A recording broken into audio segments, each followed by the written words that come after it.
বন্ধুরা, আজকে আমরা খেলবো এমন একটা দিদিকে নিয়ে যে দিদিটা নিজের কঠোর পরিশ্রমে ভিডিও ভাইরাল করে ইউটিউবে চারিদিকে খ্যাতি করেছে। হ্যাঁ, আজকে আমরা আলোচনা করবো আমাদের দেশের গর্ব কোয়েল রয়ের সাথে, যে কিনা কিছুদিন আগে দিদার শ্মশান যাত্রার ব্লগ বানিয়ে চারিদিকে নাম করেছে।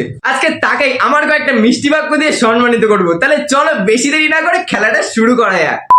হঠাৎ শুনি আমার দিদা মারা গেছে আর সবাইকে যেতে হবে শ্মশানে। কোথায় যেতে হবে? শ্মশানে। মানে শ্মশানের ব্লগ? আমিও দেরি না করে ঝটাপট রেডি হয়ে চলে গেলাম শ্মশানে। এইসব মানুষগুলো সকালবেলা দাঁত মাজতে মাজতে ব্লগ শুরু করে আর ব্লগ থামায় রাত্রে হাত দিয়ে আঁকবে। এরা সারাদিন গোলাপি আঁকু আঁকতে না সবুজ আঁকু আঁকতে, সেটাও ক্যামেরা বন্দি করে রাখে দর্শকদের দেখানোর জন্য। আর চলো আমার দিদা মারা যাওয়ার আর শ্মশানের ব্লগটা তোমাদের সাথে শেয়ার করি। বাই দাবে দিদি, তোমার দিদা মারা যাওয়ার ব্লগটা তুমি কিভাবে শেয়ার করবে? আমার মনে হচ্ছে তুমি আমার ভিউজ পাওয়ার জন্য দিদাকে समझ रहे हो আমি ভেবেই পাচ্ছিলাম না কোন ড্রেসটা পরবো। তারপরে আমি ভাবলাম যে আমার তো একটা সুন্দর ড্রেস আছে। বাহ বাহ বাহ, তোমার এই ড্রেসটা হেভি মানিয়েছে, আমার হেভি পছন্দ হচ্ছে। দেখে মনে হচ্ছে অনেকদিন ধরে রাস্তায় গাড়ি পড়ে থাকবে, তার উপরে যেরকম কাকে বা পাখিতে হেগে দিয়ে যায় ছোট ছোট করে ডট পরে, সেরকমই তোমার ড্রেসটা মনে হচ্ছে। আর এইদিকে আমি মেকআপ করতে করতে দেখো মেকআপটা কি হয়ে গেছে। মুখটায় পুরো 10 কেজি আটার সাথে 2 প্যাকেট ব্লিচিং পাউডার মেশালে যেরকম লাগে, মুখটা তোমার পুরো সেরকমই দেখতে লাগছে। কারণ আমার এত টেনশন, এত কষ্ট হচ্ছে আমার দিদার জন্য। তোমার দিদার প্রতি তোমার কষ্ট হয় নাকি এটা কি শুধু ভিউজ পাওয়ার কথা? বলো তো সত্যি কথা দিদি।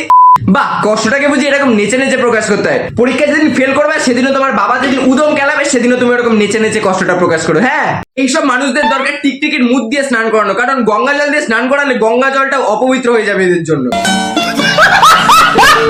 যে আমি আর কিছুই করতে পারছিলাম না। আর ওইদিকে আমি ভাবছিলাম দিদাকে না নিয়ে চলে যাই। মানে এদের দিদাকে না নিয়ে চলে যাক, কিন্তু ওদেরকে নিতেই হবে যাতে ব্লগের ক্লোজ আপ শট নিতে পারে তো শ্মশানে গিয়ে।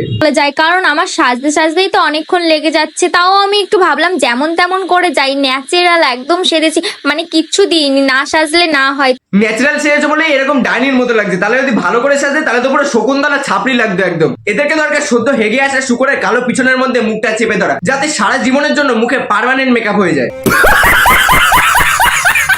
আজকে আমি সেন্টটা মারতেই ভুলে গেছি, আর সেন্টটা দিয়ে আমি ফিনিশিং করে দিলাম। আচ্ছা দিদি, সেন্টার দেওয়ার সময় কি এরকম লুলুল করে ডান্স করতে হয় নাকি? এবার বলবা দিদার কষ্টে চোখে জল পড়ছে পায়ের মধ্যে, তাই সেটাকে একটু ঝেড়ে ঝেড়ে ফেলছিলে মাত্র। না না, ওসব নাচা বাজা কিছু না। বললাম দেখো কেমন একটু পরি পরি লাগছে না আমাকে? না দেখতে তোমাকে পরি লাগুক বা না লাগুক, ডানা কাটা শকুন্তলা ছাপড়ি লাগছে। শুধু একটা লেজের দরকার, লেজটা যদি পিছনে লাগিয়ে দাও তাহলে পুরো পোত ফোলা একদম হনুমান লাগবে। म्यूजिक